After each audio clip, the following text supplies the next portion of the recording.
Well, good morning if you are somewhere in the western part of North or South America.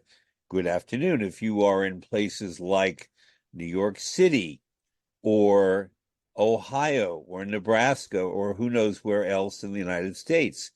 Good evening, buonasera, if you are in Pesaro in Italy, one of my favorite places in Italy, and I know Italy, home of my one of my Saint San Joaquino, Saint Giacomo, Saint Joaquin, I guess we call him, Rossini, who had a birthday this year on February 29th. He only has a birthday once every 4 years. So I celebrate Rossini every day. Welcome to Fred Plotkin on Fridays on Adagio, the place where classical music happens. Adagio is a video and audio streaming platform dedicated to supporting artists and to making classical music and opera available to fans all around the world. My guest today is a wonderful woman I don't know personally, but I love her work. And she has a unique profile in our world of opera that we will discover today. Her name is Rosetta Cucchi, and she joins us from her home in Pesaro on the Adriatic coast of Italy in the Marche, near Urbino, near Rimini, but not quite, near San Leo, near all of these towns, near Ancona, near Iesi. The region of the Marche is one of the most musically rich regions in Italy. It's small. It has 1.2 million residents, but 76 opera houses, which is something remarkable. And probably the most famous one is in Pesaro, the Rossini Opera Festival. Um, if if Italy gave us nothing apart from Rossini and Verdi and Tortellini, that would be a lot. And Michelangelo and Leonardo and Dante and everyone else, and Marcello Mastroianni and Federico Fellini, who was from nearby in Rimini. It's a remarkable country, and people who grow up there or like me are fortunate to live there and study there. It's a constant muse. It's something that inspires me all the time. And Rosetta Cucchi, through her work, I know, really is an example of this kind of Italian passion for creativity, for bringing the best of the past to the best of the present, prospettiva, perspective, design, humor, a wonderful Italian word that I love called estro, E-S-T-R-O, which means the ability to summon creativity in a moment when you have to respond. This is a very Italian thing. It's not where you plan everything out. Italians can plan, but in this case, sometimes it's that burning inspiration that suddenly I worked for Franco Zeffirelli, and he had that where he would suddenly look at a singer and say, no, the light is wrong or the color of your dress is wrong. Fix it. That's estro. And you too, Rosetta Cucchi, are an example of that. So benvenuta, welcome. Thank you so much, Fred. This is a great introduction. You should Thank be you. more PR. I want listeners to know that Rosetta does not have COVID. She's getting over a flu and a cold. She's fine. She's a little hoarse, but she's fine. Yes. And she will be back in fighting trim. I want to say, by the way, today's March 15th of 2024. And the reason that I picked Rosetta, a nice Italian woman, for this is Rosetta is also a big star in Ireland. So this will be our St. Patrick's Day special with a New Yorker who loves Italy, with an Italian who loves Italy and also happens to be, and I'll say your title now, the artistic director of the Wexford Festival Opera, Ireland's most famous opera institution. I've worked there before you got there, I think, full time. It's a magnificent place. And Yes. Rosetta, I'm going to say one thing and then let you comment. Um, I don't know if you've ever heard of someone named Rick Steves. Rick Steves is a very famous American travel writer and journalist and broadcaster. And he and I just did a book together about Italy. And I asked him, I said, do you like Ireland? And so I love Ireland. It's Italy with rain. Yes. Would you talk about your response to that Ireland being Italy with rain? Well, it's absolutely true. When I arrived first in Ireland, and I met some Irish people, I immediately recognized some similarity between our two countries. Sense of humor, sense of delaying. So this is very similar in Italy, Spain, and in Ireland. Mañana. This tomorrow is something in our DNA. But also the generosity in welcoming people. This is a peculiarity of Italian, but I found deeply in the character of Irish this way of welcoming foreigner, welcoming artist, welcoming public. I mean, when I first arrived in Wexford, I was really young. I was 22, and somebody asked me to go there as a pianist repetitor. And when I arrived in this small country and small village, I didn't recognize the theater. They said to me, is in the high street. So I went into the high street and there was only houses. I say, maybe I'm wrong. Maybe I'm somewhere else. No. And then I found a little door, blue door, with a written stage door. And when I opened that door, my adventure started, because inside there was a wonderful world, really a wonderful world. So since then, I am so attached to Ireland. I am so attached to the country, to the Wexford Festival Opera, which is a jewel, really a jewel. And when I had the opportunity to become the new artistic director, it was 2020, which wasn't the best year in the world, because yes, I was announced as artistic director. A few months later, the COVID started. So for the next 2 years, I had to fight with the COVID, with the possibility to keep open or to close, A lot of those things made my, let's say, debut as artistic director very challenging and very difficult. But as you said, I am Italian, and I like the estro, to find out a way. And also, as you said, the Irish and the Italians can put off to tomorrow what they're not doing today. And so the pandemic required that we all put things off for a while. But, yes. And this is a very serious question. What did you do in that time frame where silence was imposed, where staying away from other people was imposed? How did you use your time as the person who in her head and in her title was the artistic director, but in your actions you were not yet doing much of anything because of the pandemic? What did you do? Well, actually, I worked a lot in that period because my goal was to not close. In my idea, if I had closed the theater for the 2020 festival, it would have been a disaster to reopen. So I found out how to keep open without people. It was difficult, but during the previous months, I worked a lot calling all my friends everywhere in the world, from Juan Diego Flores to Hermonella Yajo, all the people that with me started in Wexford. And I said, guys, I am in trouble, as everybody. So I will certainly need your help. And everybody answered. Everybody were ready to go. So for me, it was a great, great satisfaction. So in the troubles, we found a light.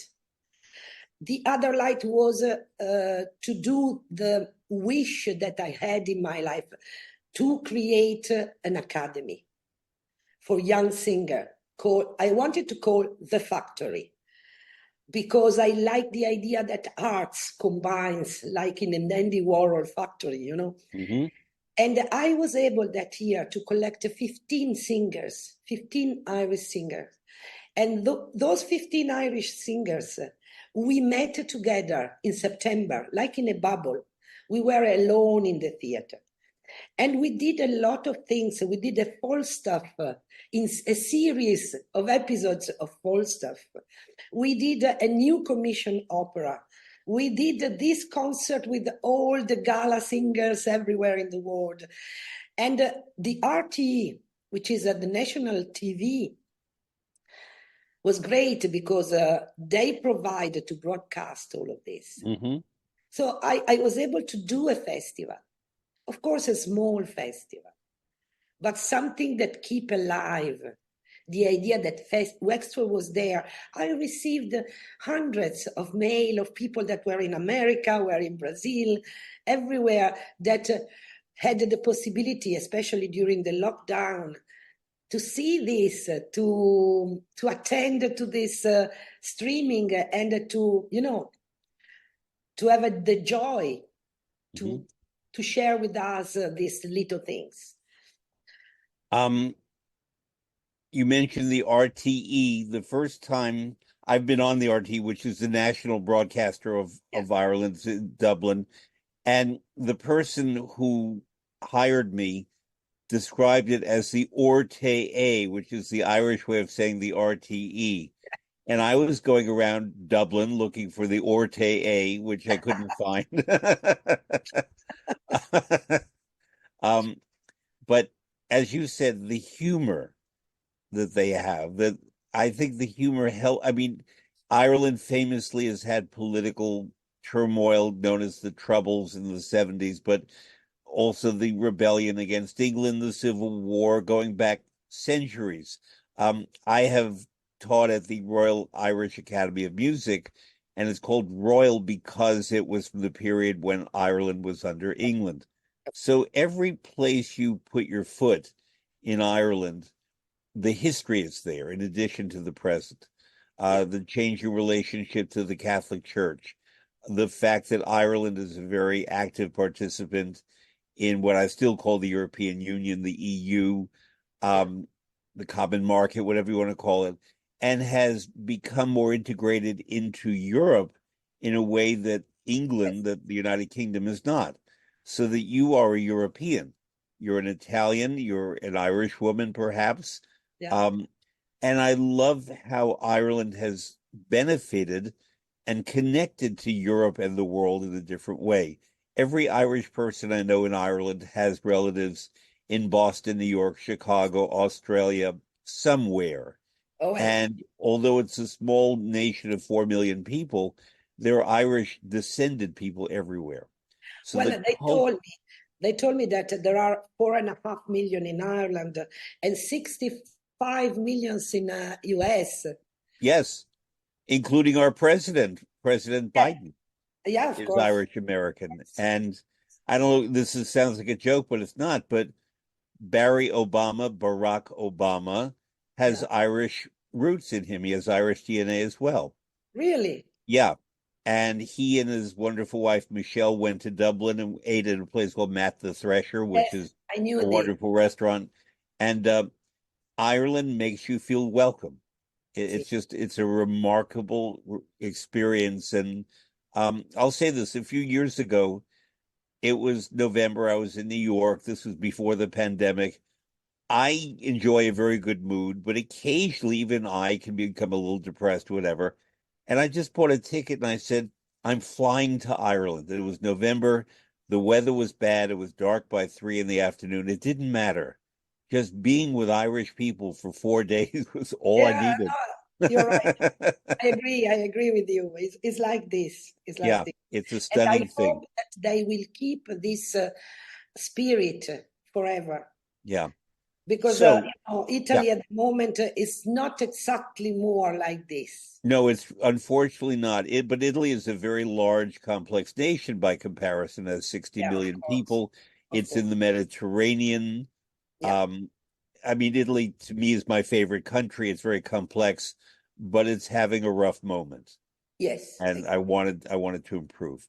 But let's talk about the history of the Wexford Festival Opera because it was founded in 1950. So right after World War II, the memory of liberation from England, from the UK, of the Civil War was still fresh. There was a lot of poverty. Irish people were leaving the country to go elsewhere. Um, the the Catholic Church was very powerful, and there were orphanages, and there were all kinds of social issues. I first went to Ireland in 1976 when I was a teenager, and from then to now, the Well, changes have been astonishing.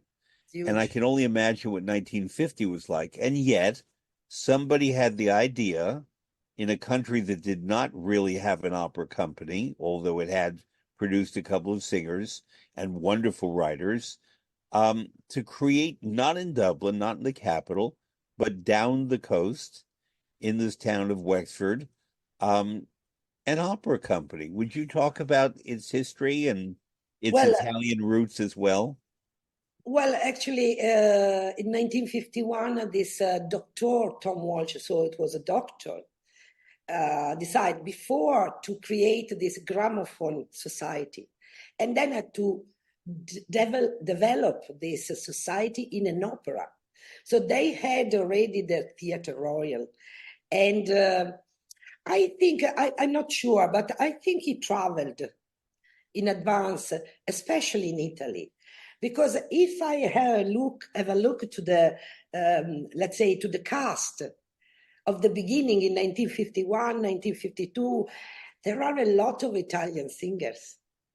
He invited a lot of Italian singers.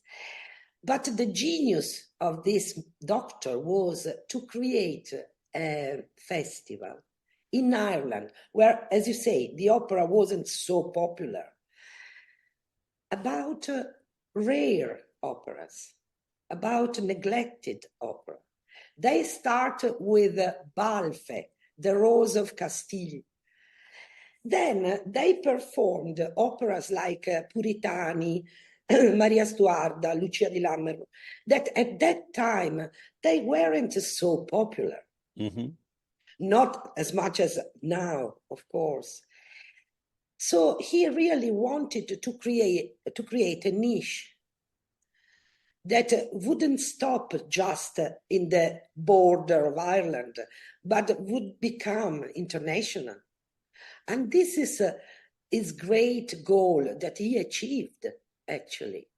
He and his successors to create something in the middle of the nowhere that becomes well known all over the world. This is something. This means that his mind was an open mind. Mm-hmm. For me, sometimes I think how much I would have loved to meet this person. Yeah. I arrived in Wexford in 1995, so he was already dead. But there was a man called Jim Golden. Probably you met him. Mm-hmm. Jim was the historical memory of Wexford. And for me, it was like a child listening at the fairy tale. When he was telling me, the story of English people that was coming in what they thought they were their theatre royal, and the Irish that are strong in their pride of being Irish. At the same time, the kindness of Irish that welcoming everybody. And as we said, the humor. I tell you a little story that I will never forget. It was 1996, and Vladimir Jurowski was conducting L'Étoile du Nord by Meyerbeer. Mm-hmm. It was my second year, and in the singing in the cast there was Juan Diego Flores and Darina Takova, Uh-huh. two wonderful singers, and many others that I don't remember now. Unfortunately, that night, one person in the public died suddenly. It was a disaster. We had to take him out, etc. All the problem. Okay. at the end of the performance, we said to one Irish, he's dead. It was, and he said something very funny. I told you that we had to cut L'Étoile du Nord.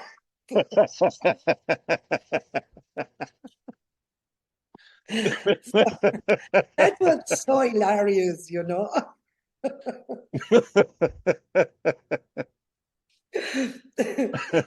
So this is the Irish spirit which I love. That um, they can find always something to laugh. um, um, Now you're mentioning what was the former theater. Would you? I remember that theater. Would you talk about the old theater, but also there is now a new theater that's quite wonderful in Wexford, which is a small town even now. Oh It's yes, not, it's still a small town, not as small as it was, yeah, but still a small town. It's 30,000 yeah, people, something like this. Well, Theatre Royal was an old Elizabethan theatre with a balcony very deep and a stall very bad. It was a disaster, hmm but it was small. The proscenium was very small, so you could do only little, little set, little. The pit was really small, so it was difficult to put orchestras there. But there was a spirit inside, made by the people, but made also by the building. hmm With these stairs so deep, like a Tim Burton movie, yeah, that was amazing. Then, of course, in 2005, they decided rightly to build a new theater. So we had 2 years, 2006 and 2007, where we did the festival in alternative place. The first year in 2006 was in the Dom Mura. I don't know if this is the right hmm pronounce, but it is a kind of a Catholic little hall in the main yeah, street. And in the 2007, we did really a big deal. We did a big tent by 700 people. And we did three opera there in a park called Johnston Castle. hmm And then, so in 2 years, they built a new theater. The hmm new theater is amazing. it Not because is. it's my theater, but it's No, it really, is. It is a wonderful theater. it's made by wood. So you enter in the audience and you feel that wood will vibes with the hmm music. For the singers, it's a pleasure to sing there because the acoustic really is one of the best acoustic I ever heard. Yeah. So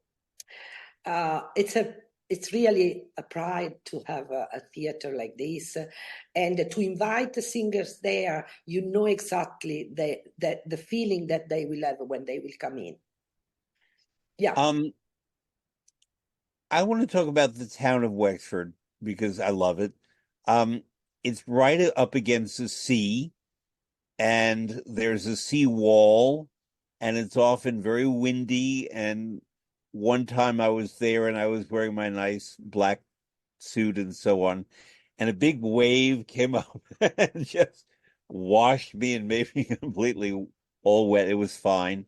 Um, and there are a couple of hotels. There's a large supermarket near one of the hotels.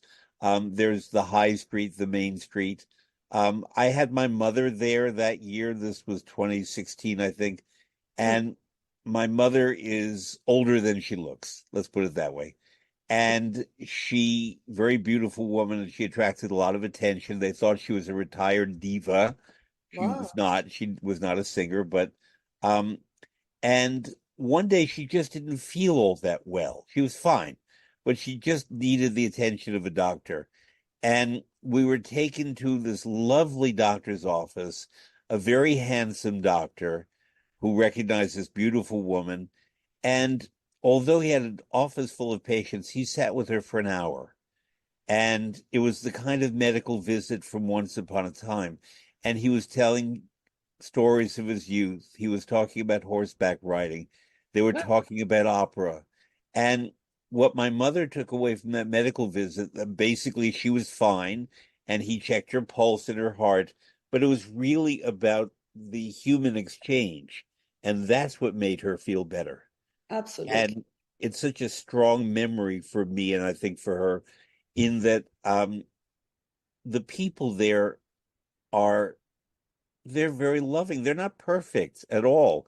They're very eccentric also. Nobody But required to be perfect. but I believe that the population brings something to the opera company. And Well, Pesaro does this to some degree because you have the great hero of Rossini. But Pesaro it's a beach town, it's a university town, it's in the middle of the Adriatic coast. It's very populated in Italy. It's not as isolated as Wexford. They're both by the sea, but that's where the similarity ends. But the people really bring something to the opera company in that they treat it like their little treasure, but they're not snobby about it. They're no, proud of it. And they want absolutely. everyone who comes there to experience what they have. Well, the town really close around, is so close around the festival. We have more than 400 volunteers. Uh-huh. 400 volunteers from the town. It's a big percentage Yeah. in a village of 30,000 people. Yeah. People that does the front house, that's the bar. They do the drivers for singers, everything, everything. Hmm. And this is for them is really something vital to be part of this adventure. Every shop participate somehow. The singers that goes into the main street, which is, we have three street, the key, the main street, the high street, in the center of the town. Hmm. And the main street is the one with the old shops. And Yep. the singers goes into the shop and everybody recognize them. Everybody has a word for them. Everybody will come there. This was the reason that when I started to be the artistic director, I want to, let's say, make it even stronger, the relationship between the festival and the town.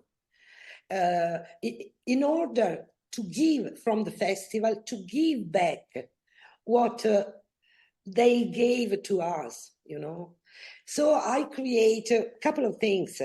These pop-up events that happen everywhere in the town. They are free charge. And there are 15 minutes of music and singing everywhere. It could be in a bar, it could be in a balcony, it could be in a shop, it could be everywhere. So the people has a map that they know where, they don't know what. So it's a kind of treasure hunt. And now they became so popular that it looks like that is a tradition that since 10 years, but Hmm. it's just 3 years that we are doing that. Last year, under the balcony of Barker, we had 600 people. So this is something that I really wanted to give back to the town, and the town responded very well to that. The other thing is we created last year a community opera. So let's say selected 15 people.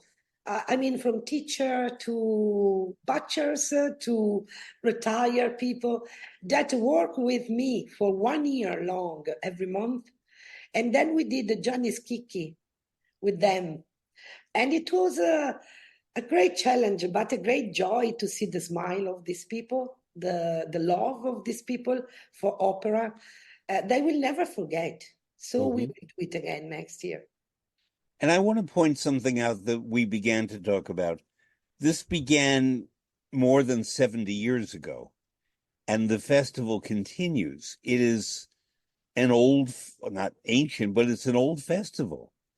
Yes, As old as some of the ones in France, and not yes, quite as old as Salzburg and Verona, but and Macerata, but most of the It's festivals that we have nowadays are newer than this one. So therefore, in this outpost, in other words, we're not talking about Austria, France, Germany, England, Italy, Spain. We're talking about an island that was a poor country sitting up in the North Atlantic, um, with a lot of wind and bad weather. And nonetheless, no, it no. has drawn people and produced lots of very important forgotten operas. And as you began to say, that has been the secret to the festival of doing works that were rediscovered. There is in southern Italy, in Martina Franca, the Yeah. Festival del Valle d'Itria, and they do a similar thing of doing unknown or little known works. But very few companies do this. But Wexford was really the first.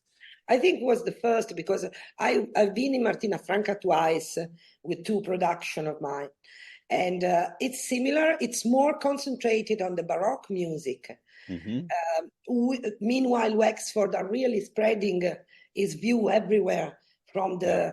the from the Baroque to the 20th century. So, but yes, it's similar. Certainly, Wexford is older Yeah. because But we a key already point in celebrate. this, sorry to interrupt, is that because many of the unknown works that were done were Italian, it meant that Italians were brought to Wexford in the 50s, in the 60s, in the 70s, Yeah. and were present. They were not necessarily Irish singers doing this music, they were Italians. A lot of them, they were Italians. Yeah. Yes. And therefore, that influence came early, and people at Wexford were used to having Italian artists. It's kind of like New York in the year 1900, when Arturo Toscanini was conducting and Gatti Casazzo was the head of the opera company. And they brought over Italian artists. And even later, they brought Caruso, Yes. and later still Renata Tebaldi and all of those people, and Toscanini was still conducting in New York. And so therefore there's this scambio, this exchange between Italy and these other institutions. And this coming year, I have in front of me your scheduled season. I want to say one more thing, that the festival was usually done in October, and Yeah. now it's done more September, October, No, no, no. It's in October, the festival. In completely September. October. Okay. Yes. In September, we started the rehearsal, as Okay. always like this. We Okay. didn't change the calendar because they based on the bank holiday that is in October, Hmm. not always in the same week of October. So we moved the festival in, A when there few is the bank days. holiday. Yes, exactly. Exactly. Understood. So I have in front of me your main stage operas. You have Le Maschere by Pietro Mascagni, a Yes. comic opera with a Yeah. Commedia dell'arte troupe. Um, and the principal guest conductor for Wexford Festival Opera is a very old friend of mine. He's a Really? young man, but we're old friends. We've known each other for a long time. Francesco Ciluffo. Yeah. And it was through Francesco that I got your email address. Ah, okay. And directed by Stefano Ricci, the former artistic director of the Venice Biennale. How Yeah. was Le Maschere by Mascagni chosen? By you, by Francesco? How No, does by that me, work? by me. The idea is this: since I was appointed artistic director, I added a little thing every year, which is a theme. So the first year was should have been Shakespeare in the Heart. Then with the COVID, it's changing, waiting for Shakespeare. Then the second year, yeah, like a Godot, And the second year was actually Shakespeare in the Heart, then Magic and Music. Last year was a theme very dear to me, which was Women and War. And this year is actually theater within theater. So the magical that is behind the scene. So the three opera that came up on my mind was Le Maschere by Mascagni, because it's telling about Commedia dell'arte, about a kind of parody of Commedia dell'arte, but with the sound of Verismo, Hmm. which is really beautiful and where Yeah. Francesco give his best, in my Hmm. opinion. Yes, he does. It does, certainly it does. Then Convenienze e Inconvenienze will be the last opera, and we go back to Donizetti. Hmm. Donizetti is a very dear composer in Wexford. We have done a lot of operas by Donizetti, so public loves Donizetti. But this Donizetti, they don't know it. Hmm. Convenienza is you know certainly Yeah. Convenienza. Convenienza is the most strangest opera in the world. It was recycled, revised, cutted, amplified, you know, everything. At the beginning was Viva la Mamma and then Convenienza. Yeah, everything. Um, what is about Convenienza is about making up an opera. So in the theme is perfect. And there is this role of Mamma Agata, which will be done by Paolo Bordogna, which is the perfect Mamma Agata in the world. That is so funny. Uh, the other thing is convenience. And just so people understand, that's a baritone. Yes, Okay. certainly. At some point, there is Assisa a pied un salce that come directly from Rossini Hotel. Rossini, yeah, Yes, Otello, yeah. esatto. But is again a parody of this. But Convenience give the possibility to the director and to the conductor to add different aria di baule. Because the opera is done like this. We will do the critical edition, even though you can add arias here and there, because you have a right, like the frame of a cast, the prima donna, the seconda donna, the mamma of seconda donna, the husband of prima donna, is a stereotype that is perfect. So I think it will be very funny, Hmm. really fun. The third And then opera you is, have the critic by yes, Charles Villiers Stanford, which is a very different kind of work than the other two. yes. It Talk about comes it. from a comedy of Sheridan, which is Yes. very famous in Ireland. And, Richard Brinsley Sheridan. Yeah. bravo. And Stanford, that since, let's say, till 10 years ago, it was considered English. But in real, Stanford is Irish.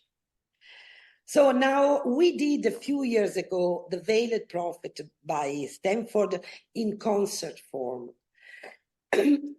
Sorry. Hmm. And when I found this, the critic, that has never been done on stage, is a kind of in the middle between a play and an opera. So in this case, it's not like Convenienze, that you have the prototype of the opera. Here you have the prototype of the composer, the librettist, the prompter, the stage manager, to create something. I like the idea that the three opera will give us a shade of what is the theater behind the scene. Hmm. So this I want is to point out too that your director, the critic, is a good friend of mine, Connor Hanreddy. Connor, yes, We're old friends. He's a fascinating man. He directs opera and he directs play. legitimate theater, let's call it that. He did a podcast project, I believe, on Hamlet for a Okay, long time. I see. He is the author of a book on Japanese theater. He's worked in Los Angeles, in Atlanta, in New York. He very And he's a good friend of diversified. Wexford. He's really Yes, and a a very good good friend of friend of Wexford. Wexford. And he's very good at, I think he'll be perfect casting as the director in that he will capture the English Irish. He's worked in London. Um, I think that's just sort of a perfect bit of casting. So bravo to you Thank for you. having that idea. But I Um, think he will be really brilliant in this thing. and then I know you're doing Pagliacci, the famous Pagliacci by Leoncavallo. Is that correct? Yes, Pagliacci will be. This is since 4 years again. Is the what I called the factory opera. Okay. is an opera that will be done by the singers of the factory. It's a challenge for the young singers to be on stage in the main stage of the theater. But I found out last year we did Italiani in Algeri, and was a great success. Yeah. Little Italian in Algeria, of course, we cut it because it's a reduced opera. Sorry, it's a reduced orchestra. But So you cut nevertheless, it, no one died? no one died. Yeah, See? thank God. Exactly. Well, you know. And this year, Pagliacci will be a challenge for Yeah. sure. With the factory, we have a partnership with Pesaro, the Accademia Zedda, and with Opera for Peace. So we will have two of them coming in our factory, and two of our factory will go in Pesaro and in Paris. So it's a good exchange, For the young singer, is a wonderful exchange. And Pagliacci, as I said, is a challenge, but Mhm. I'm sure they will be brilliant. So I have two thoughts on what you just said. One of them is you mentioned Alberto Zedda, who was another one of my heroes. I got to study with him. We worked specifically on Il Turco in Italia by Rossini. Ah, And he was from Milan, but he just sort of he felt like a small version of Rossini, small because he was a little man, yeah. who just breathed the spirit and the air of Rossini more than any modern person I ever met. Did you know Alberto Zedda? Oh, yes, very well. Would you talk Probably, about him, please? yes. Uh, you know that I worked a lot in Rossini Opera Festival. I'm Yeah. still working there now as a stage director. But when I started, Alberto was not the artistic director because he was in the interregno of Yeah. Luigi Ferrari. So he brought me in Pesaro, actually.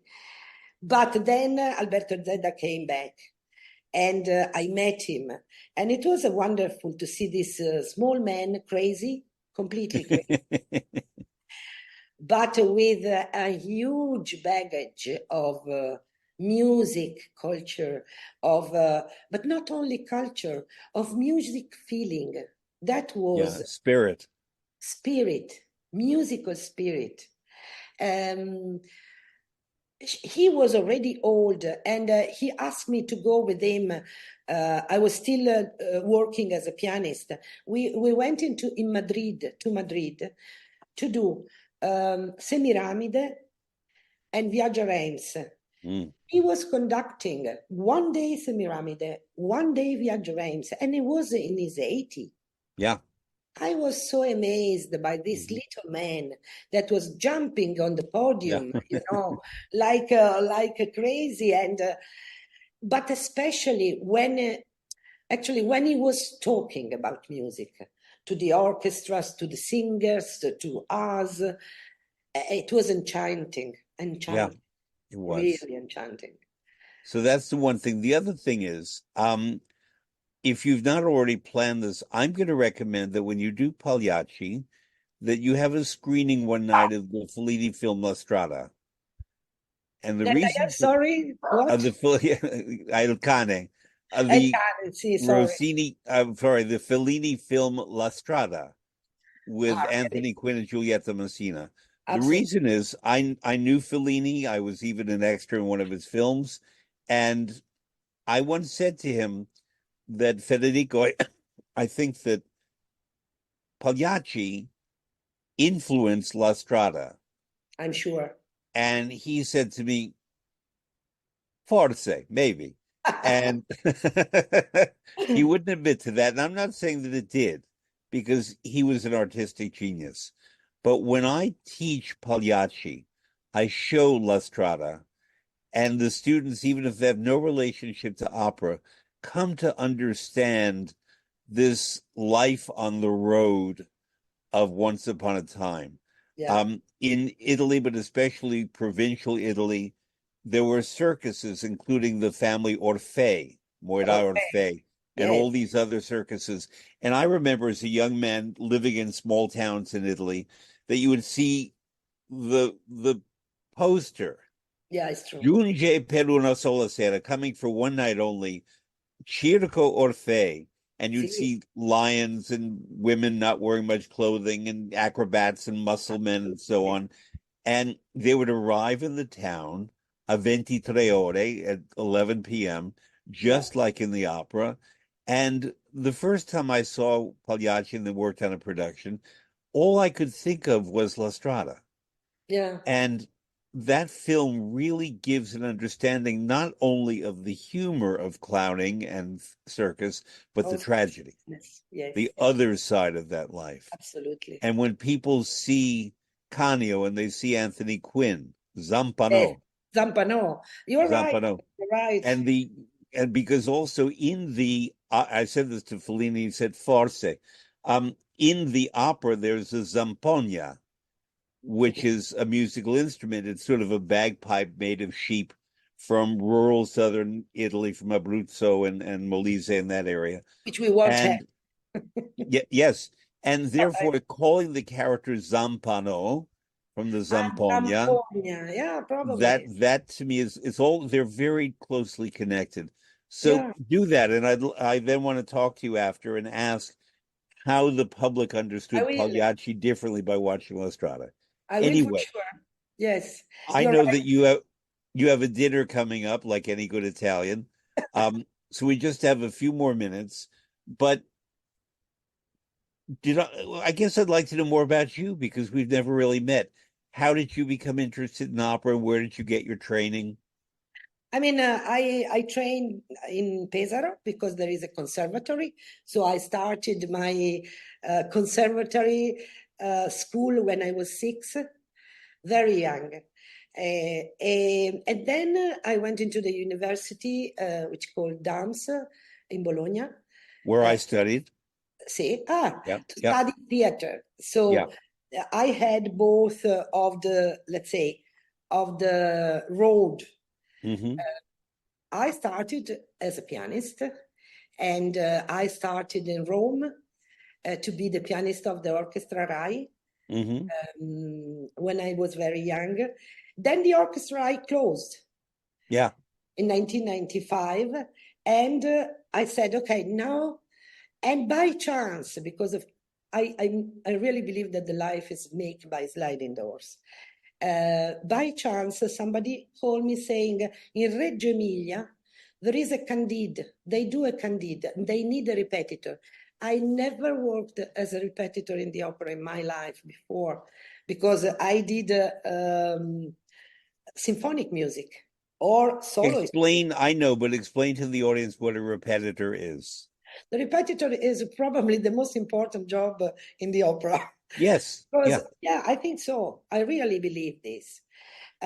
Is the pianist that make the rehearsal before the orchestra arrive, but this is not only his job. His job is to teach and coach the singers, the cast, and to help the conductor during the rehearsal to put together the opera. So Mhm. it's mainly important. It's never recognized this. Very, very No. little recognized. And this is not fair because it's really a hard job and an important, an essential job. It's really something that the people should keep in mind.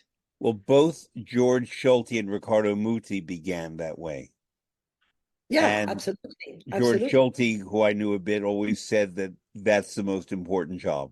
Yeah, but Yeah. it's true. And, people that is in the world of opera recognize this. Yeah. It's the external world that they don't know what is it. So I met in Pesaro Mariella De Via. Ah, And wonderful coloratura soprano. yes, and we played for 10 years everywhere in the world. So, Nice. yeah, Do I so remember she's from Rovigo or she somewhere lives in in Rome. Rome, but she's I think born No, she Rovigo, which worked is no beside Genova. in the Oh, Liguria, closer ancora to meglio. Genova. Sì, sì. No, I have a little home in Liguria in the province of Genoa. Ah, So fantastic. I didn't realize that. I maybe she made her debut. There's a theater in Rovigo, which is Probably. neither Veneto nor Romagna. It's near Yes. Lugo, that area there, where people like Katia Ricciarelli, a lot of people start in Rovigo. Okay, And okay. maybe she began, and Maybe, Zodara, maybe. Lucia Valentini Tirani, they all started in Rovigo for Yeah, some reason. yeah. Maybe it's possible. Yeah. So my life with her in 10 years really brought me everywhere. New York, Tokyo, Paris, everywhere. And was a La Scala. So, but more and more I was going on, I was looking at the stage. And for me, the attraction was I go to the stage and I wanted to combine drama and music. So in 1999, Wexford gave me my first possibility to do an opera as a stage director, a small opera, what they called at the time the opera scenes, Hmm. which was in the old White's Hotel, Yeah. piano Yeah. and staged. So I did the piano and I staged La Scala di Hmm. Seta by Rossini. Ah, okay. That was my first opera. So Wow. yeah, and from there on, my career as a stage director has been developed. And then I was invited in 2018, finally, my debut as a stage director in my town in Pesaro, Hmm. which was something very emotional for me. And which opera was that? Adina by Rossini. Adina. Sì. Sure. And in 2022, they called me back to do Otello by By Rossini. Rossini. Yes. Yeah. In 25, I will do Italiani in Algeria. So, all right. I was going to ask you about Mariella de Via, but I'm not. I'm going to go to Italiana in Algeri. Okay. That is one of my very favorite operas. And the reason I love it, it's from 1813. That's the year that Verdi and Wagner were both born. Yes. And Europe was at war. Italy was not a nation. No. And yet, I believe that Rossini, with that opera, created the template for what Verdi picked up on with Nabucco and all the other works, Absolutely. in that it was a woman defining Italian character, Yes. resourceful, estro, everything we spoke about at the start of our conversation. She was in a foreign land, in this case, Algeria. She had a comic sense, but also a sense of herself, not just with the Algerian man who wanted her, but the Italian man who wanted her. Absolutely. And she organized everything in a Everything. way that she got what she wanted and everybody was happy, Yes, exactly. even the Algerian man who was losing her. Yeah. And And that is the cleverness yep. of Rossini to give it to a woman Hmm. this role, to make the woman, the machine of all this game, you know. Driving the story. And Bravo, she has a very magnificent aria, Pensa alla Patria, pensa alla patria. which is just to me, that should be not Yeah, Va Pensiero, but Pensa alla Patria you're should right. be the Italian, the Inno Nazionale, the Italian Absolutely. national anthem. You're right. You're Yeah, right. it's hard to sing, but if we're not so hard to sing, Exactly. Pensa alla Patria would be the one. Um, we had a production here, a wonderful one, directed by Ponell, and it starred Marilyn Horne. More recently, Mariana Pizzolato, who was Ah, wonderful in it. yeah. And and we even had Olga Borodina, Ah, who is okay. a wonderful singer. She's not a comedian, but Doing the Italiano? she Wow. played it very seriously. And it was so interesting because rather than trying to be funny, Yeah. she played it come escrito with the language and the Yeah. music, and she sang beautifully. She was incredibly funny because Rossini made it possible, Yeah. plus her talent. But that to me was a lesson because Marilyn Horne, Mariella Pizzolato, Daniela Barcelona, who's a very good friend of mine, they know how to be funny. Yes. Olga Borodina did not do that, and yet she was just as funny as the others. And it's a piece that I will continue to study. I think it's really among my very favorite operas and one that's not appreciated as much Yeah, as it should I be. agree. Anyway, the funny is because the funny is in the opera. You Yeah, don't need to be funny because the funny is already in the opera. yeah, And being serious, you can be even more funny. yeah. And that's why Olga Borodina was so successful at it. There's a Absolutely. video of the original with Marilyn Horne, and I recommend that to everyone. I was actually involved in that production, and there's a wonderful Papatachi Mustafa where they teach him how to twirl spaghetti The and spaghetti, il yes, cacio e al dente. It's all there, but it's not fake. It's genuine. It's very genuine. felt. And that is And important. so, I asked you before we began, but if I had not asked you already, the question that I would ask you now as an Italian is, cosa mangi stasera? What are you going to eat now? Because that inevitably in Italy, whether we're talking about politics or soccer or anything else or opera, inevitably it gets down to what are you going to have dinner tonight? You li Absolutely. you live in Pesaro. Pesaro has magnificent food. It Yes. it just really does You know because that you have there the is land and the sea right there. a pizza Rossini called Pizza Rossini that you can have only in Pesaro. People, open their eyes when we say, but it's beautiful. It's a pizza margherita with eggs and mayonnaise. Ah, Really. And the mayonnaise works. I can see very the well, eggs, but very well, really. very well. But it also has mozzarella, so it's kind of Yes, creamy. it's perfect. All right. You should come in Pesaro I was back, about to say and I will when I offer you come, a Rossini. never mind il pesce, never mind the pasta sfoglia, never mind il ragu, Yeah, romagnolo, never mind all of that. I'm going to have the pizza rossini with you. exactly. Rosetta Cookie, I do hope that we see each other again and um, I'm waiting for you. hopefully Minty for all of the stuff you're doing. I've loved your work for a long time. Everyone I know who knows you loves you. And they always say to me, you would love Rosetta. Oh, thank you. And so I think it's possible. Thank you so much. And Thank it you, was really Rosetta. lovely to It's been meet you. wonderful to have you. Ciao, Ciao. as Ciao. they say in Ireland.